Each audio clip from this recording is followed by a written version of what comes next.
Hello, everyone. We'll give you just a moment to trickle in and get settled before we introduce our speaker. So I'm Marty West. I'm the Deputy Director of the Program on Education Policy and Governance and on the faculty at the Harvard Graduate School of Education. And I'm excited today to be introducing Christopher Campos. He is a PhD candidate at the University of California, Berkeley in the Department of Economics, where he focuses on labor economics and the economics of education in particular.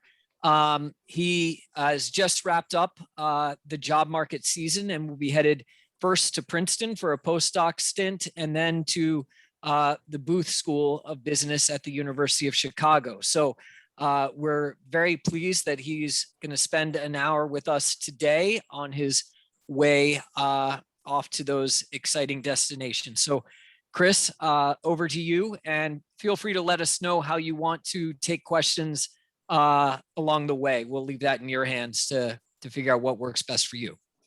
Sounds good. Well, thank you everyone for having me. I'm excited to tell you about this joint work of the Colloquium and Kearns, the impacts of neighborhood school choice, evidence from Los Angeles. And in terms of questions, just feel free to interrupt at any time. I'm okay with that. That's kind of what I'm used to by now. So if you want to just go ahead and do it. I don't monitor the chat too well. So if you just ask, I'll probably be more likely to see your question right away. So let's get started. So I like to motivate this paper by highlighting that the availability of school choice was increasing somewhat rapidly in the United States. So as of 2016, the National Household Education Survey reported that 1 in 5 parents chose their school as opposed to traditional neighborhood-based assignment. And so compared to the year 2000, that amounted to a roughly 38% increase in the exercise of choice. So that's just kind of how many parents are choosing, but the availability was much more expansive or broad. And so these reforms appear attractive because they offer several potential benefits. So on the one hand, increasing choice gives students who are trapped in struggling schools access to more effective schools.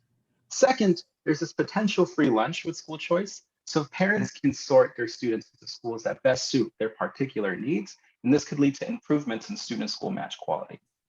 And third, and more controversial in the economics of education literature, is this idea that injecting competition into schooling markets could pressure schools to improve. And so in light of kind of these potential benefits, researchers have extensively studied school choice reforms and various aspects of it. But the literature is pretty mixed and scattered. And by scattered, I mean that researchers focus on different particular questions of school choice, but never all in one joint setting. So for example, one strand of research focuses on studying the benefits of exercising choice. They answer questions such as what are the benefits of enrolling in highly popular schools? And this strand of research will feature compelling research designs and has been useful in identifying effective schools and their best practices, but they're at partial equilibrium in nature. So they miss questions related to competition.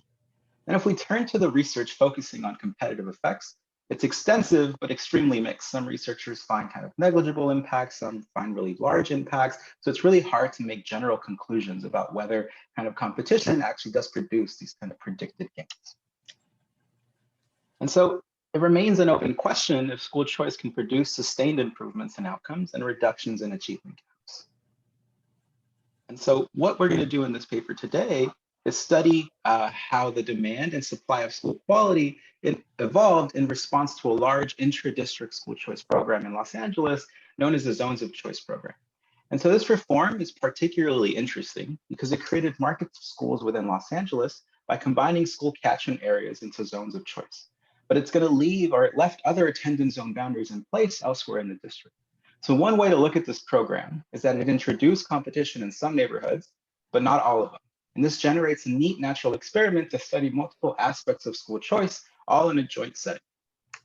And so we're going to do this by leveraging 2 research designs that study the different potential effects that are usually studied in isolation in the previous literature. And so we use a match diff and diff design to study the aggregate, or what I'll call the market level effects of a program.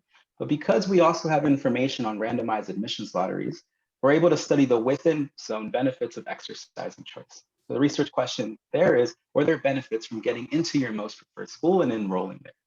And so having these complementary research designs is important because one alone paints an incomplete picture about the overall benefits of the school choice reform. And in particular, this paper will underscore the importance of market level effects when evaluating school choice reforms. This implies that the burgeoning literature using lottery designs could sometimes be overstating or understating the benefits that they document. And so to study the role of competition, we use a preference-based statistic that can summarize the competitive pressure schools face at the onset of the program. We call this statistic the option value gain, and it is derived as a measure of students' expected welfare gains from the program. And so under certain assumptions, we can estimate an empirical analog to this statistic, and this allows us to study the role of competition a little more precisely. We also study parental demand, and we estimate average preferences to provide evidence regarding the incentive schools face. So this feature of the paper is related to other literature that has indirectly and directly studied the incentive schools face. But importantly, in our setting, we're not just studying the demand side alone.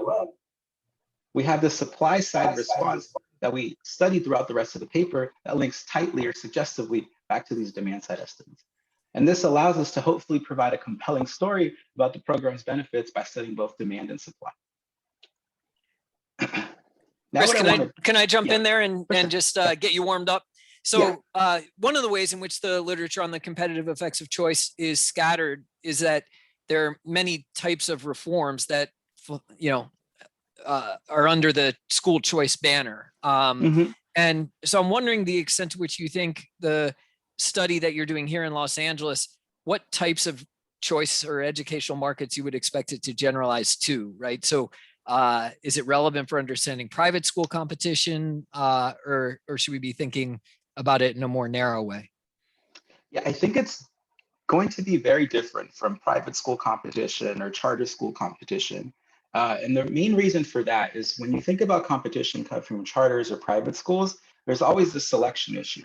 And these kind of types of programs are criticized because only the most motivated parents apply to these programs for these kind of school choice options. The zones of choice setting is different because it's a neighborhood-based program, which requires all parents to submit an application to like all the options in their choice set. And so this effectively eliminates that selection with the application phase, and I believe introduces a more salient type of competitive pressure than what these other settings provide, which kind of, if I'm a principal and I know 40% of my parents will never apply, then that's not as much pressure as in the zones of choice setting, where I know every one of my parents is at least going to submit an application and potentially learn about other potential options that they wouldn't in the status quo. And so that's why I think it's a little bit different for those reasons.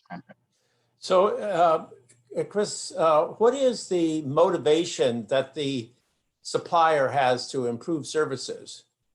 Yeah, so in LA within the school district, I guess the kind of money follows the kid. So there's kind of different, the higher enrollment a school has, the more likely they are to be able to hire new teachers, to hire additional staff that could help kind of run the school. So there's that kind of monetary incentive. Another potential incentive that principals have, particularly in LA, and this is probably true in other school districts, is that our career concerns. So a principal usually is aiming, at least within LA, to kind of end up in a nice cushy job in the district headquarters. And so like they now have a set of peers, which their kind of performance is assessed to, their relative performance is assessed against. And so do we have any evidence that performance at your school affects your ability to get a job in the central office? I mean, I think I actually don't have any evidence of that, to be honest with you. But it's just some kind of anecdotal kind of suggestive evidence that I have from talking to people within the district. But I think that's a good point. And I should probably try to see if I could do that. But yeah, I don't have any like real evidence that shows that, to be honest. Does that answer your question?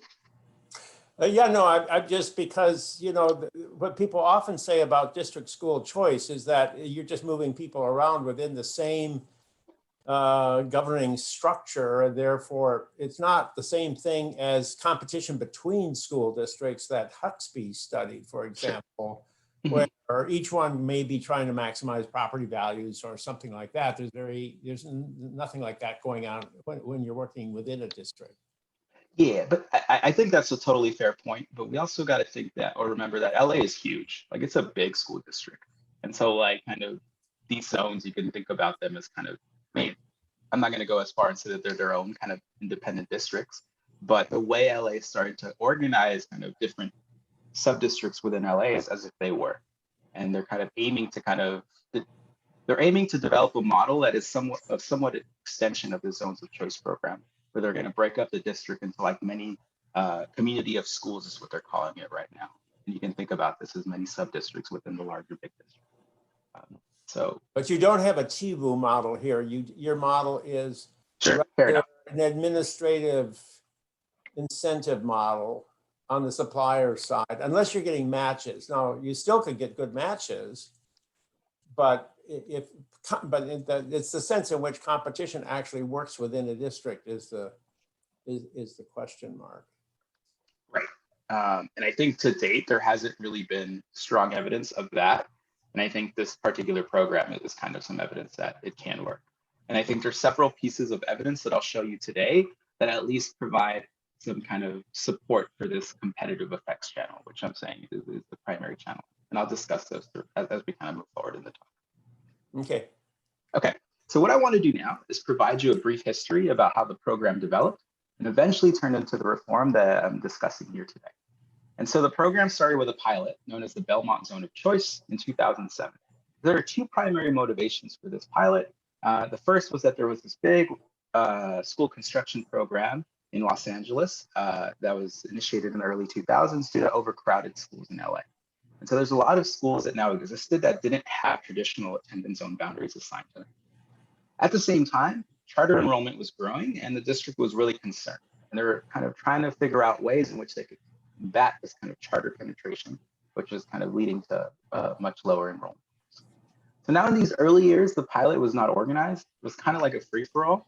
So parents were not required to submit applications. It was first come, first served in some years, and they supposedly administered lotteries in some years, but records on assignment during these years do not really exist. So you can think about it as a pilot running informally for roughly 5 years. And so by 2012, many of the issues that motivated the pilot still remained. And in fact, at this point in time, LAUSD considered eliminating all attendance zone boundaries, but they quickly realized that that was not feasible. And so that they decided to expand the zones of choice program to cover 16 zones in different neighborhoods across mostly South, Central, and East LA.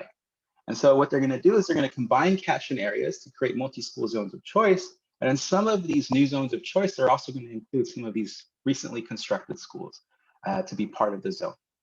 And if we look at the board minutes, we can see some of the common benefits that I initiated this talk with be explicitly discussed in the board meeting.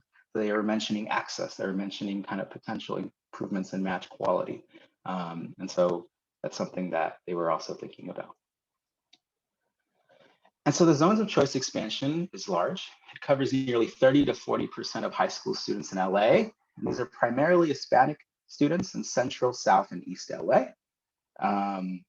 So one thing that's important is that this expansion also formalizes the program.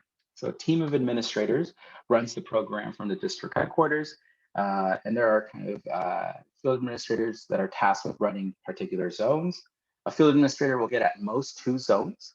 And so this particular feature of the program is going to be important because it allows these kind of administrators to develop personalized relationships between parents and administrators.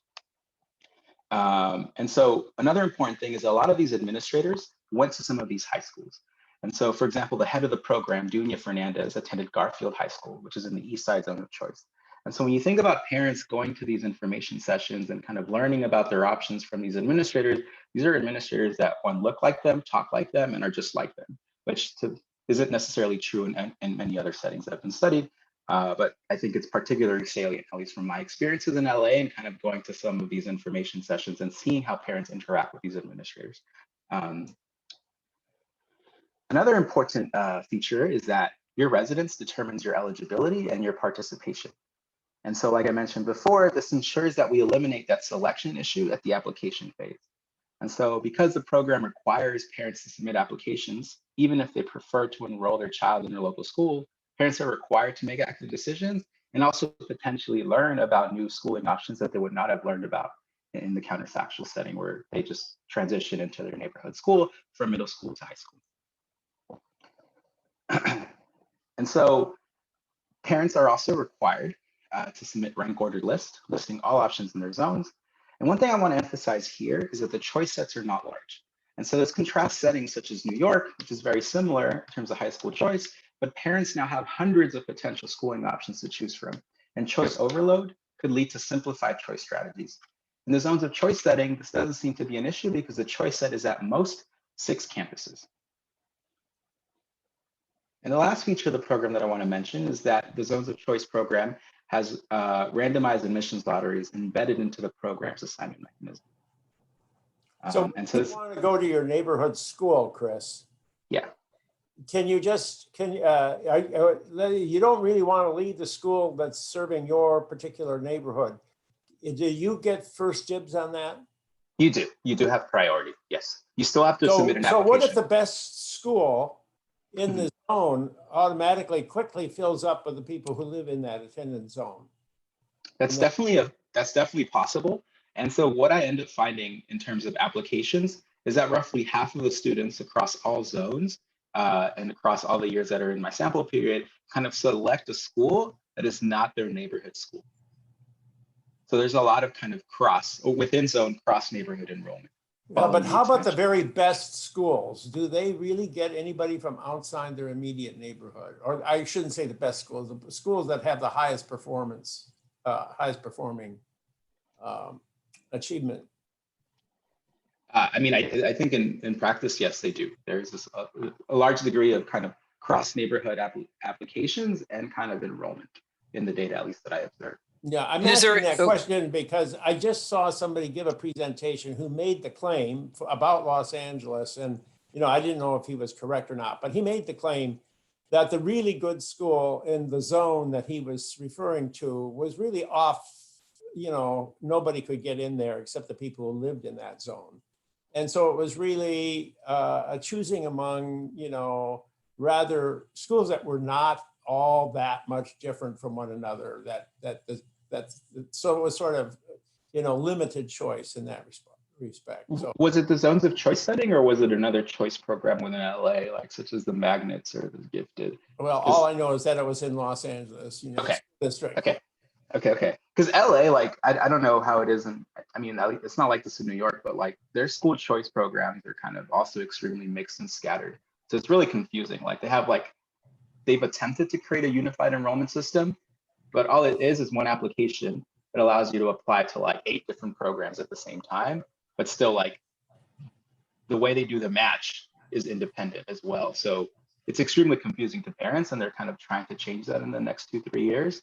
But from my understanding, I haven't studied this extensively, is that getting into a magnet school is kind of nearly impossible if you don't live that close by to it.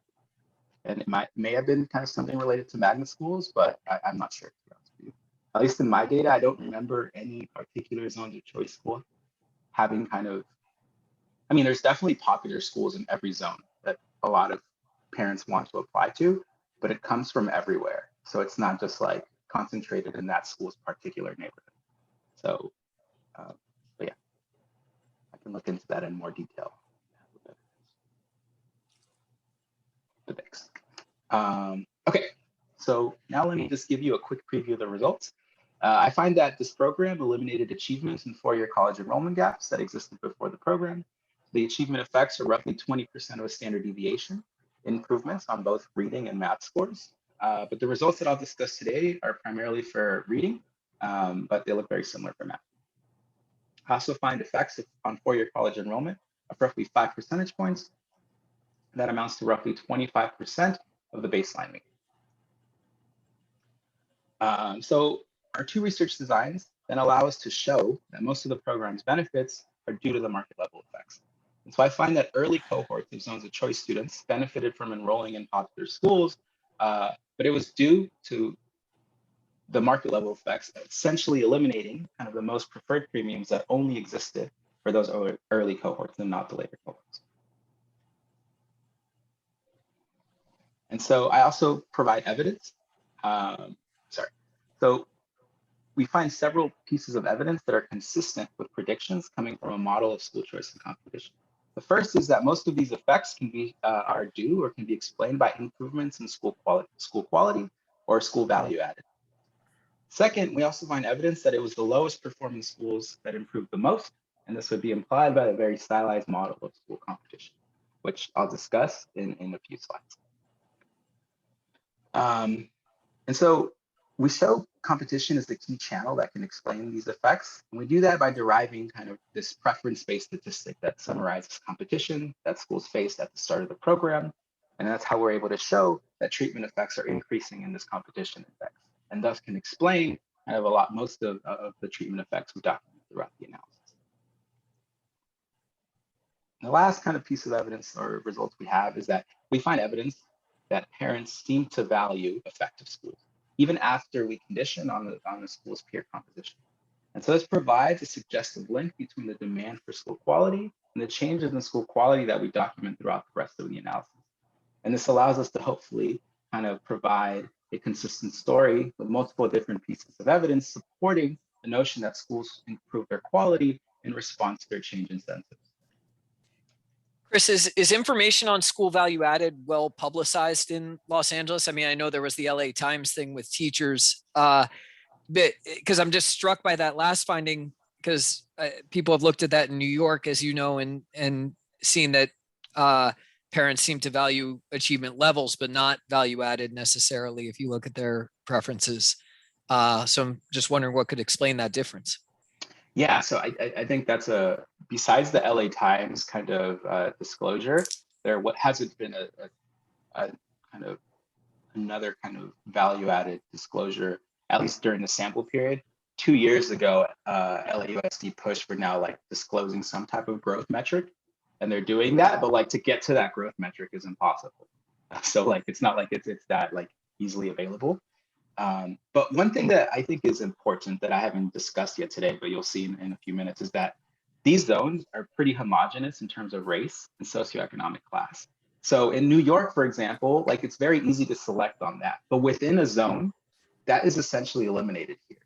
And so parents are selecting schools on some other type of characteristic that is potentially highly correlated with value added, which produces these types of kind of observational estimates on the preferences. But it's because we've essentially eliminated kind of the race and SES channel, at least within each one of these zones. You'll see that these kids are essentially all poor and essentially all Hispanic. That's really interesting.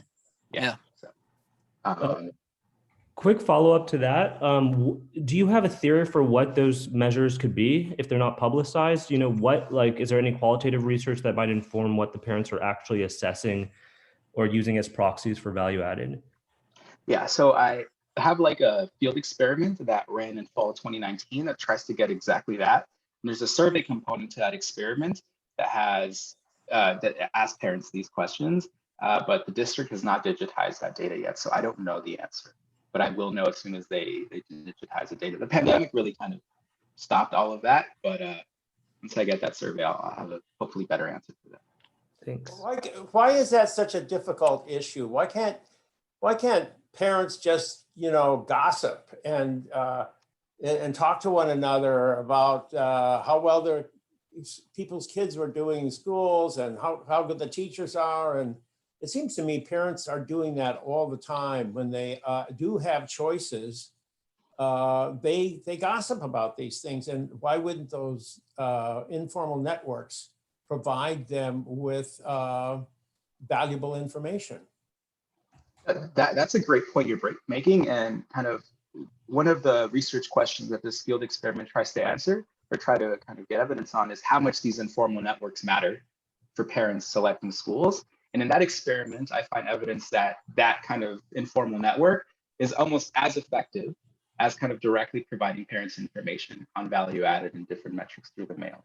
So yeah, you make a good point that parents could be learning through kind of some type of well-informed parent whose information that gets amplified throughout the rest of the zone. That could definitely be happening. And I find evidence for that type of informal discussion, at least in the experiment as well. So, but I don't have any results on that today, but it is something that I did find in LA. Okay, so let me continue. Don't want to take up too much time. And so the rest of this talk is going to be outlined in kind of these three stages. The next kind of few slides, I'm going to go over a very stylized model of school choice and competition. And the main purpose of this model is to not capture every kind of realistic component of this setting, but really to introduce this statistic, which is going to be useful to study competition. So I'm going to try to go through this very fast.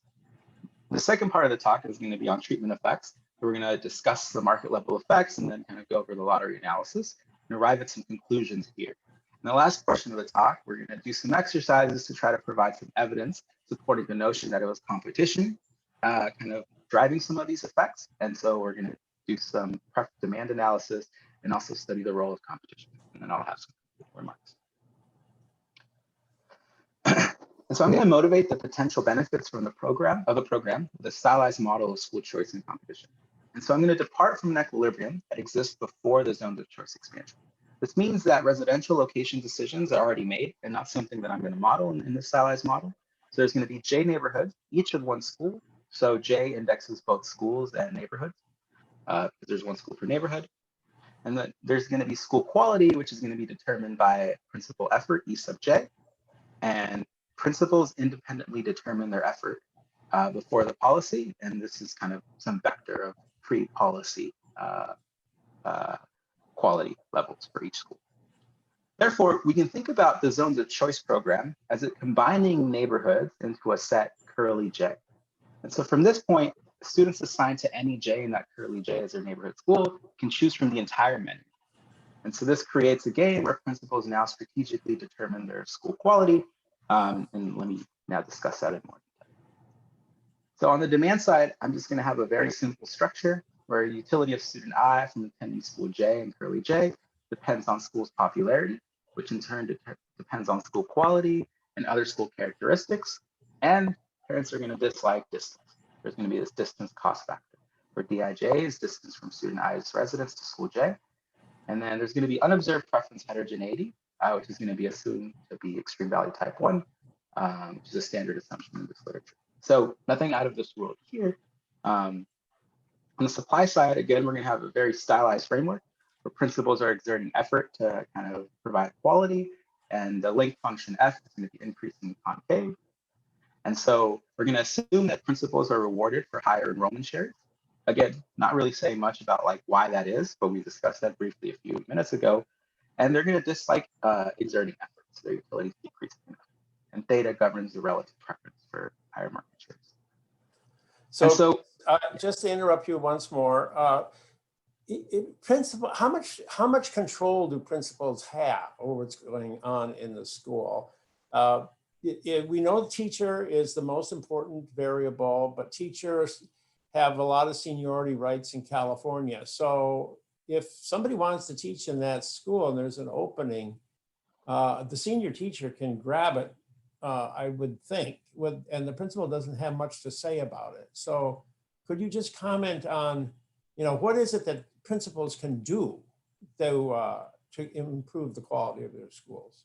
So one thing that I won't discuss today, but I find some interesting evidence on, is that principals can change the way they assign kind of students to classrooms, right? So like that's holding kind of the supply of teachers in the school fixed, and they're just kind of reallocating the way they assign students to classrooms.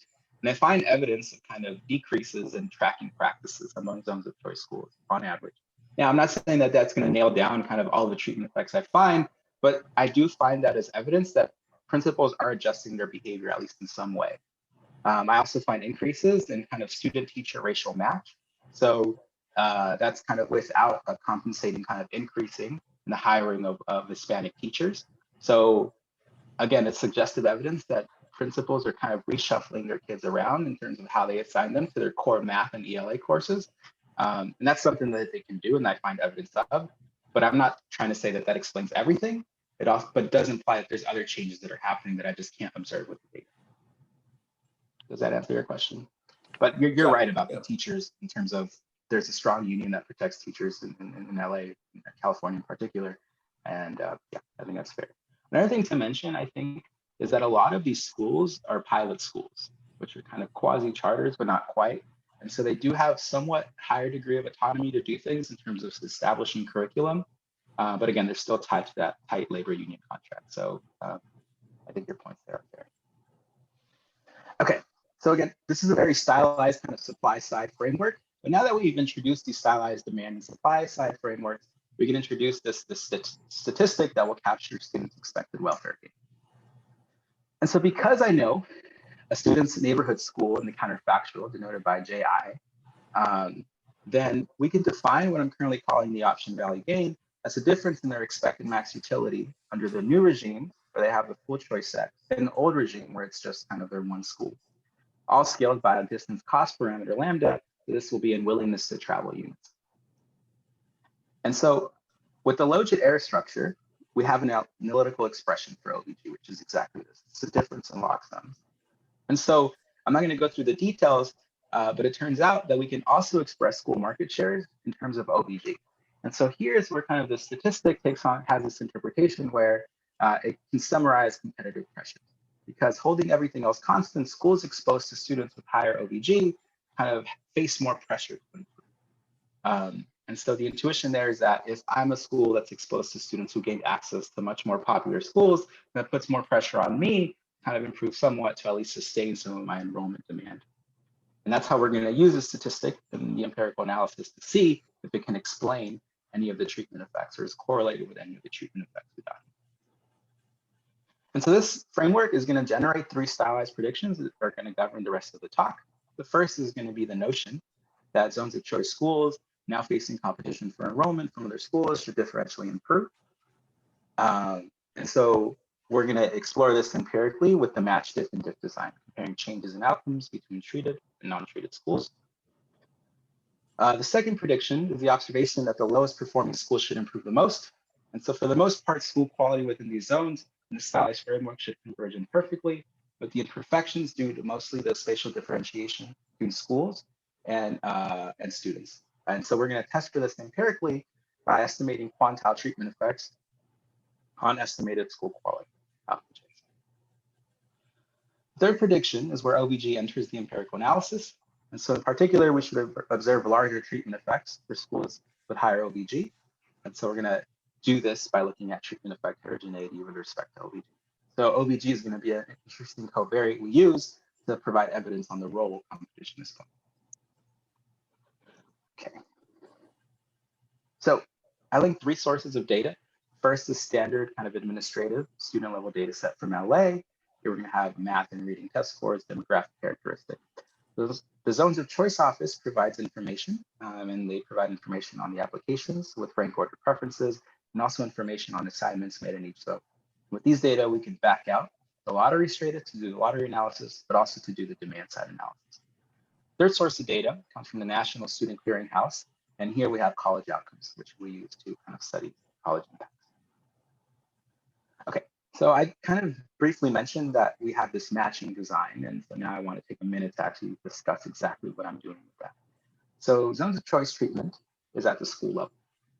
And so the first restriction we're going to make is that we have schools in the sample that exist at least 3 years before the policy. And so what we want to do is match each treated school to a control group school in the same school district. And so what we're first going to do is estimate propensity scores using pre-period school level characteristics to predict whether schools are zones of choice schools or not.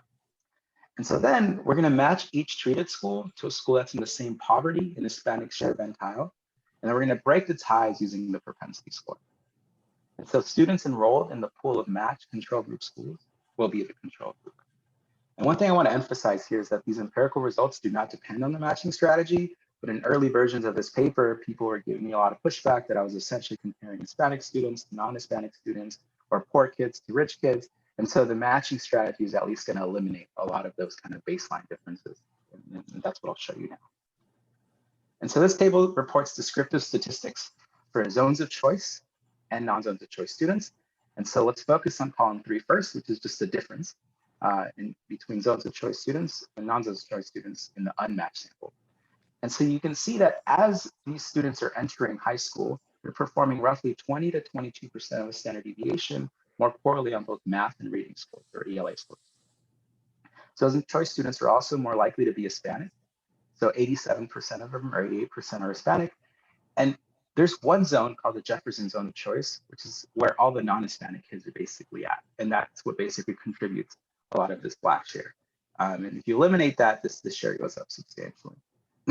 These kids are also kind of more likely to be poor. Their parents are less likely to have graduated from college. So they're socioeconomically disadvantaged compared to the non-zones of choice kids. Column 4 reports matched non-zones of choice kids' student mean characteristics. And if we look at column 5, which is the difference, we can see that the matching strategy is effective in balancing kind of most of these characteristics, except incoming achievement, which is something I didn't match on. And so there's still this residual 15 to 16% standard deviation gap in incoming achievement. But because we balanced everything else, we think kind of the matching strategy is pretty nice in doing a good job. Okay, so now let me discuss the empirical strategy for the market level effects. Here we have something pretty standard. This basically amounts to comparing changes in outcomes between zones of choice and non-zones of choice students. So we estimate this model for an outcome YIT, where μj and μt are school and year effects. ZOZJ are zones of choice school indicators. We interact that with event time dummies. And we have this vector of student controls, which includes trends in baseline school characteristics. So these beta K terms are going to be period K specific difference in difference parameters relative to the year before the policy. So the identifying assumption throughout this is going to be a parallel trend between students at zones of choice and non-zones of choice schools. And so we can visually assess kind of the plausibility of that assumption by looking at these beta Ks in the pre-period. Now that won't be enough to kind of say this assumption is satisfied, but it is reassuring to not find evidence of differential. And so here I report kind of estimates where student achievement, reading scores are kind of the outcome variable.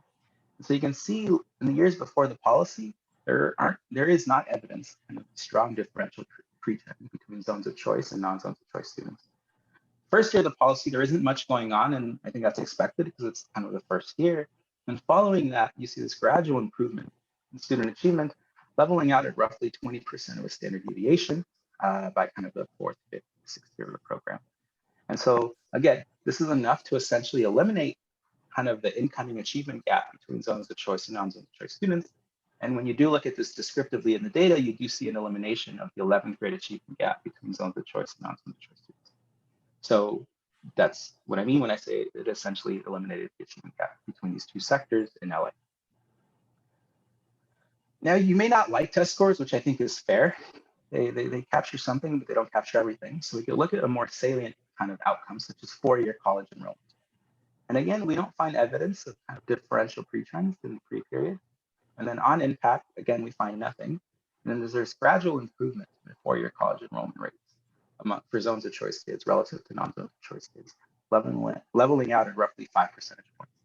And again, this is enough to essentially eliminate the 4-year college enrollment gap that existed before the policy between zones of choice and non-zones of choice kids. So again, that's what I mean when I say that this eliminated 4-year college enrollment gaps. Chris, for reference, what is the actual year panel for this again? Like which 2000s is this representing? So it's going to be 2007 to 2019. All right, thank you. Yeah, I have not thought about that in a while, but yeah, exactly. Okay. And so those are kind of the impacts on kind of achievement and 4-year college enrollment. Now what I want to do is kind of decompose these achievement effects to say a little more about what's driving them. And so the achievement effects I displayed a few slides back have 2 potential sources. First, parents choosing schools that are particularly suited for their students' needs could lead to improvements in student school match quality. On the other hand, general improvements in school quality can contribute to the effects due to the fact that schools now have to improve their quality to sustain their demand. And so we want to explore which one of these channels is potentially explaining most of these achievement effects. And so we're going to borrow this model from Abdul Kavidoglu and co-authors in Study New York, where they model potential student achievement, A sub ij of student I enrolled at school J, as depending on a vector of student characteristics, xi, which are d mean to b mean 0. These alpha j capture the average achievement at school J for the average student. And these gamma j capture school J specific returns to student characteristics. So think about these gamma j's. You can think about the poverty achievement gap as it varying across schools. And the program now allows parents to select a school where the poverty gap is more suitable for their particular child. And so this allows for improvements in kind of these match effects. And so that previous model allows us to to express student achievement in terms of three things. The first is A sub I, which captures student ability, which is invariant to the school they attend. And this is just the average of their potential outcomes across all schools J. There's this average treatment effect at school J, which is this alpha J minus kind of the average alpha in the school district. And there are these MIJs, which are student I's relative suitability at school J. So there's going to be the match effect component to achievement. And so what we're going to do is we're going to replicate our event study analysis, but we're going to do it on the alpha J's or the HJs and the MIJs to differentiate between both potential channels. And so in other talks, I kind of spend a little more time discussing how I estimate the alphas and the MIJs and address concerns about potential kind of biasness in these value-added estimates. But we do some tests and we don't find any evidence of bias in the OLS estimates. So then we use these kind of freely throughout the rest of the talk. Okay, so here's the event study looking at changes in match quality. We don't find any evidence of differential pretrends, years leading into the policy, and kind of find modest impacts as of the most recent year of the policy, explaining at most, if I remember correctly, 11% of the achievement. Chris, quick clarifying question just to make sure I understand it correctly. Yeah. Am I right to think that you're basically ruling out important match effects with respect to measurable student characteristics rather than sort of the importance of potential match, including unobserved characteristics more generally? Or do you think it's a more general finding? So you think I'm ruling out what? Matching with respect to the observed demographic characteristics that you have, right? So you're yeah. Right. Fair enough. Yeah, definitely. Okay. So one key covariate that's going to be in there is going to be lag test scores, which, if anything, that should be like the factor contributing to kind of most of the match effects. I don't find any evidence of that, but anything left over that is not associated with that for sure is not part of this match effect for sure. Yeah. I think that's fair. Okay, so I find evidence of modest match effects, but not that substantial, given the large treatment effects from a few slides back. Then if we look at kind of changes in school effectiveness, we find that they explain most of the treatment effects, right? And so this is some evidence that it's these changes in school quality that can account for a majority of the improvements in student achievement and not something else, at least as captured through the lens of this particular model. And so let me just quickly discuss kind of some robustness checks on our event study analysis. So Chris, before you go into that, can I ask, how do you rule out the possibility that you're getting migration into these zones? Because it sounds to me like that if you're a family wondering where to live and you've got in one place, you just got to go with a local school. Another one, if you move into that zone, you've got some opportunities to choose. It may be that especially people who care about their children's education will sort into those zones. How do you? No, I think that's completely fair. And going into this, like I had a concern about that as a potential kind of threat to validity. And I'm from LA, so I know some of these neighborhoods. A lot of these neighborhoods have also been somewhat gentrifying. And so like I was just really concerned that like the draw of kids that are now enrolling in these schools are just going to be different. And so related to your question directly, I kind of look at kids who didn't move during the sample period, so who didn't move in middle school. So that means they didn't strategically sort into like the zones of choice neighborhood. And then I redo the analysis on this subset of kids who isn't moving around, and the results are essentially the same. So if you're concerned with that, concerned about the kind of these strategic sorters driving these effects, it doesn't seem to be the case that's what I find. Now, you may also be concerned that you're just getting a new draw of kids, and I don't find any compositional changes between zones of choice and non-zones of choice kids either. So I think these two kind of robustness checks allow me to kind of at least hopefully alleviate some of the concerns you may have about sorting into or out of the zones, or even within the zones of choice as well. But does that kind of get at your question, or were you thinking about something else? Well, that's helpful. You could say, well, there could be still peer group effects. Sure. Yeah. And yeah, and that I for sure, I don't think I can do anything about that, but I think that's fair. But at least these people who are sorting between or within neighborhoods, it doesn't seem to be driving anything. But the other thing I was wondering about is, are there gangs in these neighborhoods? What if a child is in a gang, is not a member of the gang, but the gang is powerful in one school, but not in another school? These would be unobservable with the kind of data you have there. But is this a big fact, or is this not a big fact in these neighborhoods? in some of these neighborhoods, for sure it is. Yeah, definitely. So, I mean, I think in most of these neighborhoods, except probably the ones in the San Fernando Valley, and even there somewhat, there's a lot of gang presence. So these are in east, south, central part of Los Angeles. So there's a lot of gang activity there. But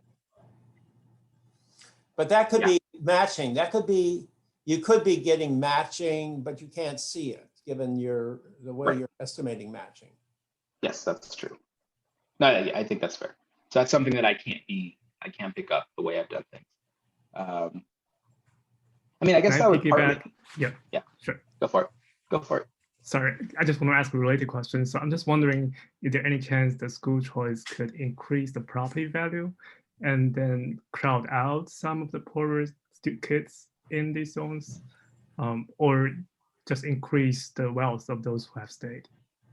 No, yeah, I mean, I think that's definitely plausible. And so this project actually started by looking at changes in property values, and that is, we find some evidence of that. So we have like this regression, this border discontinuity design to look at changes in house prices, like kind of these changing borders because of the policy.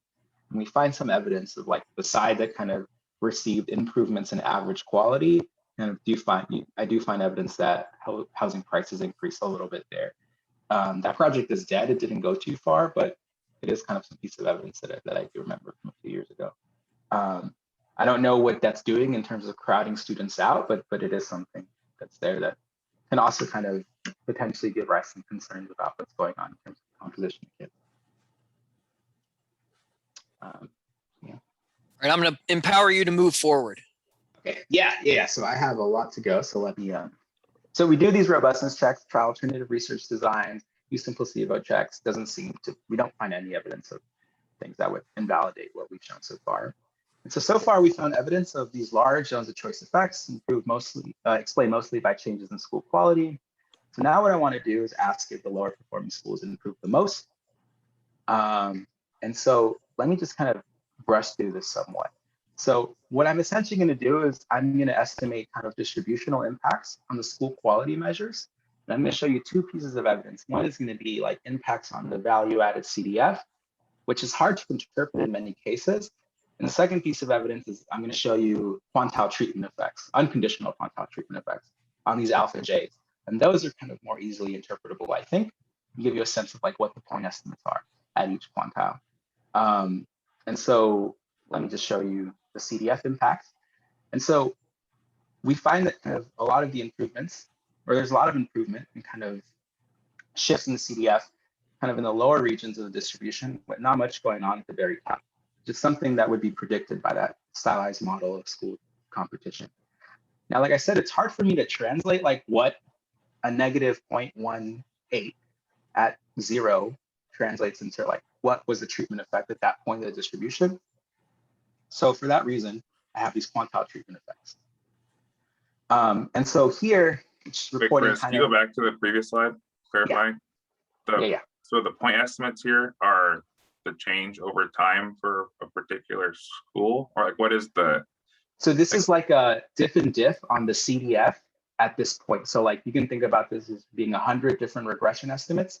And at this point of the CDF, this means that the probability of school value, zones of choice school value added being below 0 or below average decreased by roughly like 18 percentage points. So that's kind of like the diff and diff at the CDF at that point. And so right here, the probability of zones of choice value added being kind of below 0.5 didn't really change. So that's saying that like not much is going up at the top of the distribution. there's a lot of shifts kind of upward on the bottom ends of the distribution, but it's really hard to see like what the treatment effect is here. So that's why I do the quantile treatment effects in the next slide. And I'm kind of rushing through this just because I'm like short on time. So sorry if this is a little unclear. But did that answer your question? It did. I have a question like why it's not flipped the other way if you're trying to like signal with positive improvement in the lower end of the performance distribution. But yeah, so a negative here would mean that, so the probability that ZOZ school value added is below average decreased. So you kind of want that, right? Because that means that it moved above 0. It's kind of weird. I also had this issue when I first saw the figure. So a negative is good in terms of CDF impacts, because that means that the distribution is moving to the right. Yeah. Okay. And so here I think like these are a little more easy to understand. These are unconditional quantile treatment effects at each kind of at multiple deciles of distribution. And so here you kind of see this somewhat monotonic pattern where it's like the lowest performing school improved the most, and kind of the treatment effects are decreasing as kind of you move up the distribution, but kind of not much in the upper half. And so I think this provides some visually compelling evidence that it was the lowest performing schools that improved the most. Okay. So our analysis so far is focused on these market level effects. So we find improvements in school quality, and we find evidence that the lowest performing schools improve the most. So now what I want to do is look at potential within zone benefits. And so we're going to use admissions lotteries to study these within zone benefits. And I want to kind of start off this portion of the talk by just highlighting that there's been a lot of analyses of other intra-district school choice policies, and they find null impacts. So we can think about Julie Cullen and co-authors studying Chicago, Dave Deming and co-authors in Charlotte Mecklenburg, and Justine Hastings and co-authors also in Charlotte Mecklenburg. And so one thing that these studies kind of don't really discuss in thorough detail, but do mention in passing, is the fact that there could be other market level impacts that kind of help produce these null impacts. And so here we have a market level design and we have a lottery design, so we can see how like they relate to one another. And so what we're going to do is we're going to study the impact of enrolling in a most preferred school. And so we're going to estimate kind of a standard kind of lottery 2SLS design, use a standard lottery 2SLS design, where we're interested in kind of the effect of most preferred enrollment on an outcome YI. DI is an indicator for most preferred school enrollment. And then conditional on lottery strata, assignments Z sub I, most preferred schools are kind of as good as random. So we're going to instrument most preferred enrollment with these lottery offers to kind of back out the causal impacts of attending the most preferred schools within these zones of choice. Okay, so again, I'm rushing through all of this, so sorry if this is unclear. And so in the interest of time, I'm only going to report these 2 SLS estimates for impacts on reading scores, but results for math scores are qualitatively similar. So each one row of this table provides different estimates for different cohorts. So for example, column 1 of the first row shows that the probability of you enrolling in a most preferred school increases by roughly 47 percentage points if you get an offer.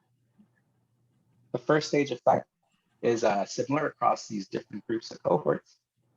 Columns 2 and 3 report the reduced form and the 2 SLS estimates.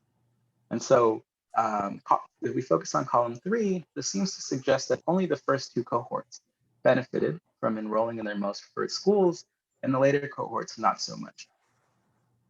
If we then turn to columns 4 and 5, this is going to provide a little more insight into why we're observing the patterns in column 3.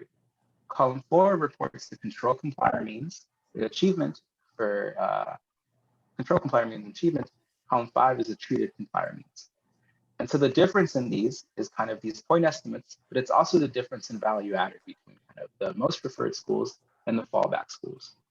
And so what this is saying is that the value added of the fallback schools seem to be improving at a faster pace than the value added of the most preferred schools, essentially eliminating those most preferred premiums that only existed for the first 2 cohorts. Okay, so this is kind of how our market level effects kind of pop up into our lottery analysis. We can see kind of this compression of school value added within zones, which is also implied by the quantile treatment effects and the CDF impacts we discussed a few seconds ago. So here it's kind of coming to life in the lottery analysis and kind of allowing us to provide a more complete picture of why the within zone benefits essentially went away for fifth cohort and on. So any questions on this before I move forward? No, but it's a neat study. Right there, that last finding is pretty neat. Thank you. Okay, so I have like 7 minutes or so, or I don't know, almost 3 minutes or so. So let me just quickly. We actually, Chris, there will be some people that have to sign off at 1 possibly, but we can run a few minutes after the hour, Okay. so you don't have to rush too much. Okay, sounds good then. Okay, so far I've shown you that market level effects of the program provided the most benefit. Now what I want to focus on is kind of adding kind of more to the story. I think the first thing we're going to look at is ask ourselves, did parents value school effectiveness in these zones of choice? And so there's a lot of evidence that schools have weak incentives to improve if parents select on achievement levels as opposed to. And there's evidence of this in New York, and kind of Jesse Rothstein's job market paper also making cross-district comparisons. Moreover, I think the demand side pressure has been found to be weak among low-income families, which Justin Hastings and co-authors found in Charlotte-Mecklenburg.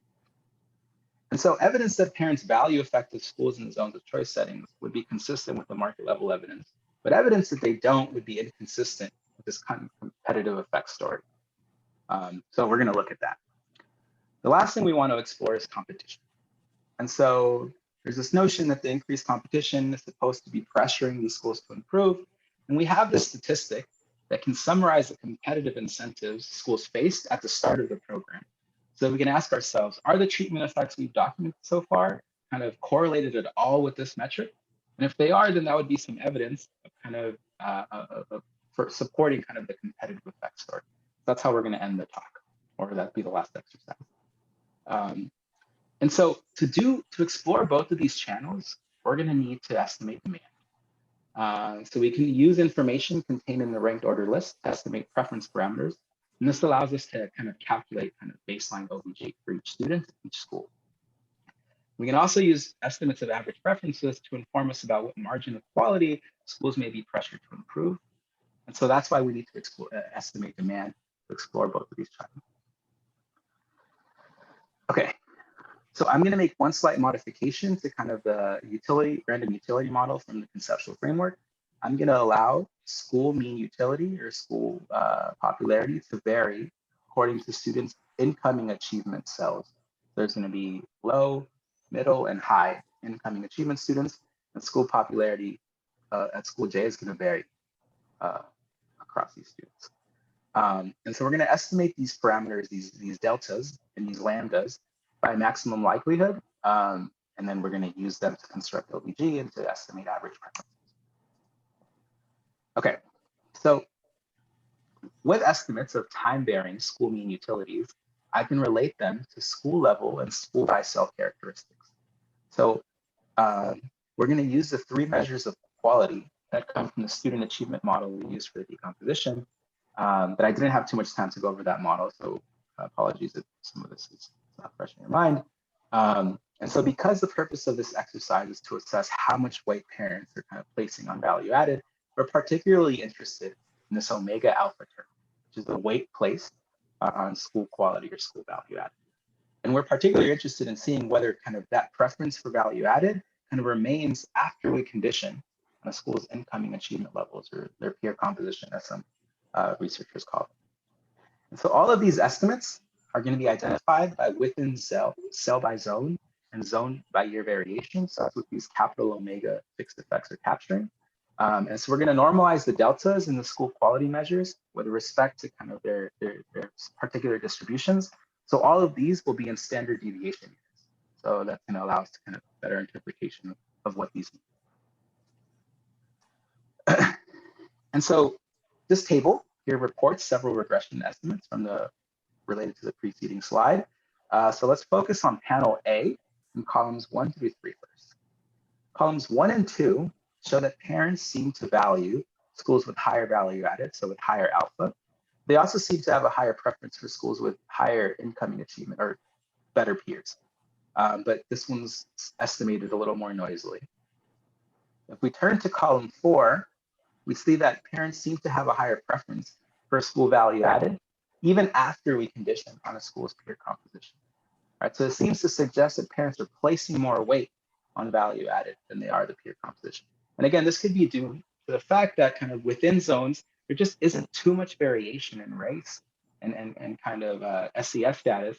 So that kind of selection on kind of one of those two metrics is essentially eliminated within the zone. So they're selecting schools on something that's more correlated with just value add. At least that's the hypothesis. Now, these metrics aren't randomly assigned, so it could be potentially explained by other observables. And so in panel B, we add additional school level covariates, such as kind of teacher characteristics, teacher experience, and other school characteristics to see if they could potentially explain away kind of this preference for value added. We see that our estimates are essentially unchanged. So it seems to be the parents are placing a high weight on value added. And this kind of provides some suggestive evidence that parents value effective schools and provided schools the right incentives to compete on value added, which would be consistent with the event study evidence that we've documented throughout the rest of the talk. Okay. So now what I want to do is turn to OVG, provide some more evidence on kind of the role of competition. And so OVG is calculated at the student level, but it can also be aggregated to the school level. And so the student level OVG metric, I'm going to refer to it as an axis effect, and the school level OVG metric as the kind of competition effect. And so we're going to define two indicators for this heterogeneity analysis. Student OVG is an indicator equal to 1 if student OVG is in the top 2 quartiles of the OVG distribution. School OVG is going to be an indicator equal to 1 if school OVG is in the top 2 quartiles of the school OVG distribution in the first year. And so there's variation in OVG both across and within zones, and we're going to be exploring those different types of variation, kind of say something about the role of competition. And so I was initially unsure about showing you kind of this large table, but I really think it highlights that OVG is picking up something intrinsic about competition that can't be explained by other observables. So let's focus on column 1 first.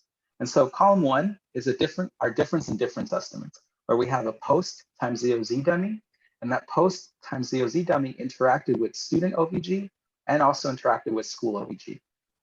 And all of these models control for OVG main effects and lag test scores. And so what this column is telling us is that essentially OVG can essentially explain all of the treatment effects we've documented thus far. Both the access and the school level effect are explaining everything. Now, because OVG is constructed using other observable characteristics, it could be the case that this is just picking up something else that we use to construct it. So columns 2 through 12, trying to see if any of these other kind of characteristics such as sex, race, SES, income, or lag test scores can explain away the OVG heterogeneity. And we can see that these coefficients are remarkably stable across all of these columns. So at least it isn't any one of these characteristics that can explain away this kind of OVG heterogeneity, which is suggestive of the fact that competition is playing a role in explaining these treatment effects. So it's a key covariate here. And so this emphasizes again that OVG is capturing something intrinsic that can be explained away by observable characteristics. Okay. And so let me just briefly discuss some things about Los Angeles. So one thing I want to emphasize is that it's not just about choice and competition. I think institutional support matters for both demand and supply. And so particular, these zones of choice administrators are both parents and school facing. And so there's some evidence that monitoring can increase productivity in other sectors of the economy. So the fact that these administrators are monitoring these zones of choice schools could kind of potentially increase their productivity. On the demand side, these personalized interactions between administrators and parents can help address these potential information frictions, which can be problematic in other settings. Also want to emphasize that choice overload is not a salient issue in the zone of choice setting, so that could be playing a role. And incentives for schools to invest in screening strategies are attenuated. So in New York, a school could kind of give students additional priority if they kind of attend an open house. That is eliminated in the zones of choice setting. So these incentives to invest in screening strategies are attenuated. Okay, so let me just briefly conclude. I showed you evidence that a neighborhood-based school choice expansion eliminated achievements in four-year college enrollment gaps. The market level effects seem to be the most notable. This underscores their importance when evaluating school choice reforms. And there are some differences in Los Angeles. So institutional support matters. Choice overload is not as salient. For future research, I think you really need to understand preference formation and information acquisition in school choice settings. And to that end, I have like a field experiment and another one running this upcoming fall to really try to get at these questions. So like, how are parents forming preferences? How much does word of mouth matter? How much does value added and peer composition matter when they have perfect information on both? So those are some of the questions that I'll be working on. But I think one thing that this paper is really missing is like, what else happened within these schools? And for that, I think we're going to need more qualitative evidence, right? So I think I've done as much as I can with the data, but I really need to talk to some of these principals and get a sense of like, one, how they interpreted the program, what they did in response, to kind of fill in more of the story, right? So right here, I just have treatment effects and it's really lacking that. And so I'll be trying to do that in the coming months as well. And thank you everyone for having me and for staying a little extra. Chris, thank you so much. I think that concluding point about the qualitative evidence and talking with some of the principals would really help address where Paul started his questioning about, what incentives did they actually face as individual administrators within this system, and what was salient, as well as suggesting what exactly they did. So first, let me just thank you for a great presentation. Unfortunately, a number of people had to jump off, as I feared. And I'll just ask, I guess, or make two observations and see if you want to react to them. One of the differences in Los Angeles that you pointed to earlier, but didn't return to in concluding, is the fact that these little markets that were created were demographically very homogenous. And so, one of the possibilities your paper raises is that school choice programs or educational markets operate better in demographically homogenous environments, which creates some, tensions around thinking about choice as a vehicle for integration. And the second observation I'd make is that you can also think about everything that you're studying as a response to competition in another way, to the extent that the zone of choice program, as you suggested at the beginning, was motivated by declining enrollment due to charter competition in California. So it's just another level at which there are market effects in action. Right.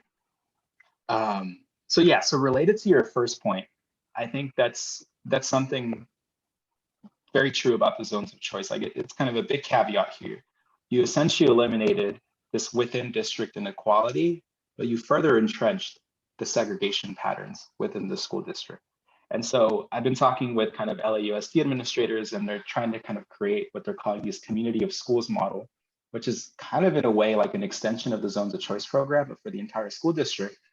And when discussing, like having discussions with them about how to create these community of schools, like they are pretty like transparent that they're not trying to integrate across race necessarily, because they understand the challenges that type of effort will face.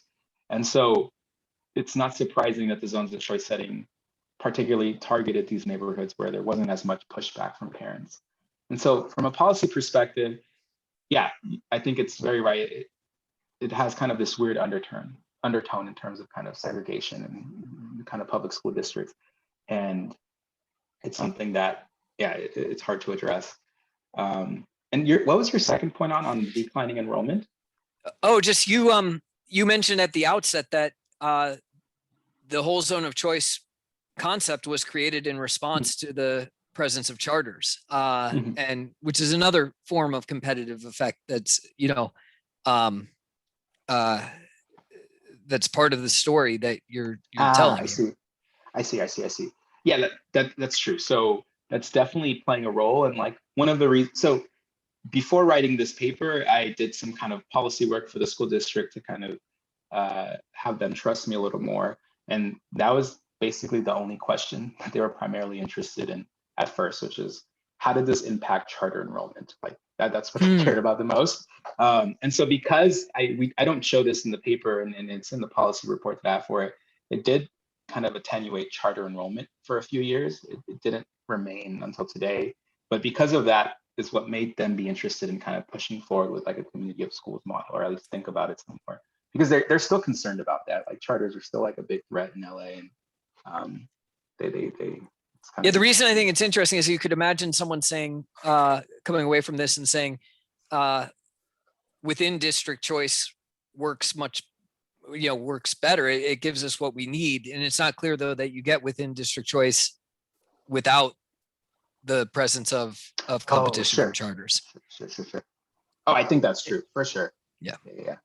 And there's no real answer here, right, about whether these students are better off going to a zone of choice school or a charter school. Like, in a way, if this prevents them from exiting to a charter school, and that they would have been better off in a charter school, this policy, even though it's closing the gap, like it's a positive choice story you're telling, but without the charter piece of it, it's possible the kids could have been doing even better, and they're getting sort of misled into staying in the district system rather than leaving for a charter. Is that possible? I mean, I think that's definitely true. And unfortunately, as of today, I can't really look at, so the way LA is organized, LA doesn't collect achievement information on students enrolled at charter schools that are under the purview of LAUSD, but they're kind of working out some DUAs so that they can observe that information. And hopefully in like 1 or 2 years, I'll have that information to kind of directly address this concern, because I think it's definitely something I thought about. And I can't answer that with the data I have right now, but I think it's certainly a possibility, and something that I can't really comment on at the moment, but something fair. That's for sure. All right. Well, I'm going to call our time to a close. Chris, let you get about your day out on the West Coast, but Thanks, everyone. thanks a lot. And we look forward to learning more from your work. Thanks, everyone. Take care. Have a good day.